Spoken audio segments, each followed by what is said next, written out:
नमस्कार, राम राम। मैं हूं नवीन तोगड़ा। आप देख रहे हैं GT न्यूज़ HR। तो दोस्तों, आज हम आए हैं सतलोक आश्रम धनाना धाम में और यहाँ पर एक प्रदर्शनी लगाई गई है और प्रदर्शनी में कुछ यहाँ पर जो आसपास के गांव वाले भी यहाँ पर आए हुए हैं, तो उनसे जानते हैं कि यहाँ पर आने पर उनका कैसा एक्सपीरियंस रहा। तो नमस्कार जी। नमस्कार जी। क्या नाम है जी आपका? मेरा नाम अजीत सिंह, गाँव धनाना।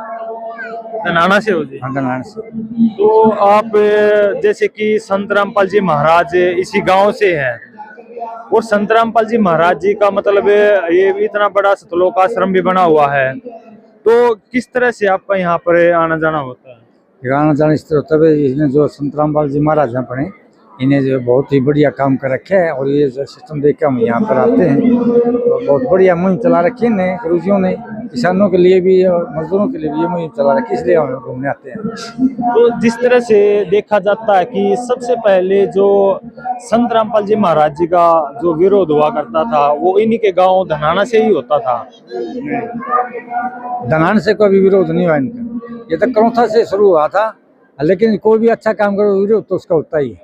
नहीं, जैसे कि वो तो बाद में हुआ था, जैसे कि यहाँ से जो इनके जो घर परिवार वाले भी थे वो भी मतलब मानने के लिए तैयार नहीं था कि ये एक सच्चे गुरु हैं या सच्चे भगवान। वो तो अब जाके पता चला है। वो कोई भी चीज़ बगैर परखे है ना, बगैर परखे कोई भी आदमी उसको ये नहीं मान सकता भाई सही है। शुरू में जो जैसे गुरु जी ने शुरू काम कर, कोई भी काम करते हैं शुरू में अड़चन तो आती है, उसको तो वो ढोंग बना रहे हैं। अब जिस तरह पत्रकारिता करे आप, शुरू में किसने पता इतना बढ़िया पत्रकार है, उसको बाद में फिर उसका निचोड़ निकाला सब पता लगता है भाई अच्छा आदमी है। अब इनका पता लग गया भाई देखो भाई ये वास्तव में सच्चे वो अपने हैं, अपने संत जी हैं, तो दुनिया इसके पीछे लग रही है। जी, आपका नाम क्या है जी? रामेश्वर रखे।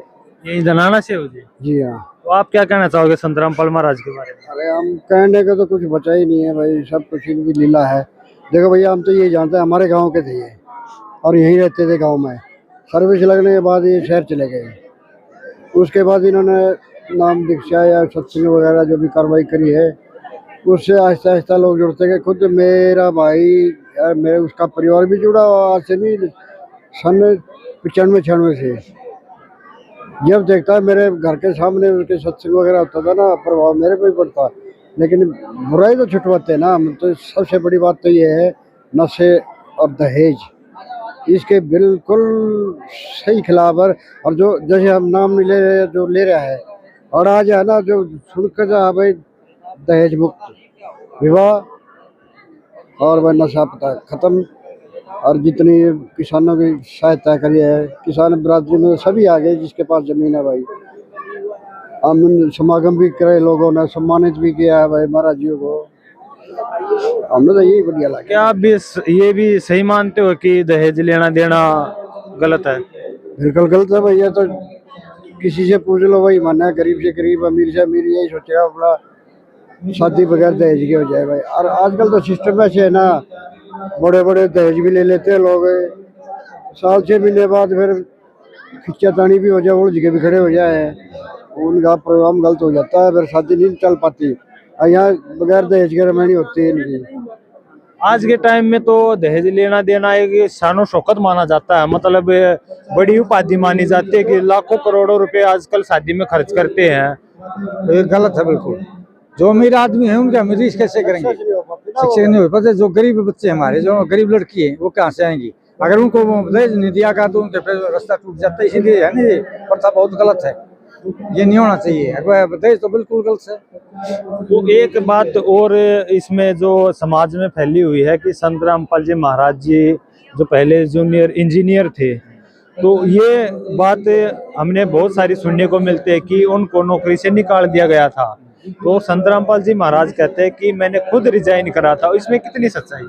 बिल्कुल सच्चाई है, उन खुद रिजाइन दिया है। आप तो यहाँ धनाना से हुए, इससे मतलब आप ही मतलब ज्यादा गहराई से जानते होंगे संत रामपाल जी महाराज जी के बारे में कि उनको जॉब से निकाला गया था या फिर संत रामपाल जी महाराज ने खुद जॉब छोड़ी थी? नहीं, निकाला खुद उन्होंने अपनी जॉब अपने आप छोड़ी। हम तो बिल्कुल परिवार के नजदीक हैं, हर तरह से जानते हैं अच्छी तरह। हाँ जी, आप क्या कहना चाहोगे? किसके बारे में, किस चीज के बारे में? जैसे कि संत रामपाल जी महाराज जी के बारे में ये है कि संत रामपाल जी महाराज कहते हैं कि मैंने खुद जॉब छोड़ी थी और लोग कहते हैं कि उनको वहां से टर्मिनेट किया गया था। देखो जी, फॉलोअर बहुत हो गए थे, नाम दीक्षा देने का अधिकार मिल गया था, गुरु जी ने दे दिया था इनको में, तो वो वहाँ नौकरी चल नहीं सके थी, इस करके यहाँ सेवा नहीं कर सकते पब्लिक की, इस करके उन्होंने रिजाइन दिया है। अच्छा, मतलब ये गाँव का हमें पता है रिजाइन दिया है, और कोई निकाला नहीं गया उनको। अच्छा, मतलब ये सच्चाई है कि संत रामपाल जी महाराज ने खुद मतलब इस्तीफा दिया था? बिल्कुल बिल्कुल बिल्कुल इस्तीफा से दिया, कोई उन्हें जॉब से निकाला नहीं गया था, उन्हें सच्ची भक्ति करके हैं जो समाज सेवा में बढ़ गए। फिर जिस तरह से आपने देखा कि संत रामपाल जी महाराज जी के बारे में गलत अफवाहें यहाँ पर जो फैलाई गई थी कि ये बोला गया था संत रामपाल जी महाराज को जॉब से निकाला गया था, हालांकि यहाँ पर जो धनाना गांव के ही जो यहाँ पर आए हुए हैं तो उन्होंने ही संत रामपाल जी महाराज के बारे में सच्चाई बताई कि उन्होंने जॉब से इस्तीफा दिया गया था, और संत रामपाल जी महाराज के पास में ये सब प्रूफ भी है। तो ऐसी इंटरेस्टिंग वीडियो देखने के लिए हमारे चैनल को सब्सक्राइब करें, वीडियो को लाइक करें, शेयर जरूर करें। मिलते हैं किसी ऐसी नेक्स्ट वीडियो में, तब तक के लिए धन्यवाद। जय हिंद।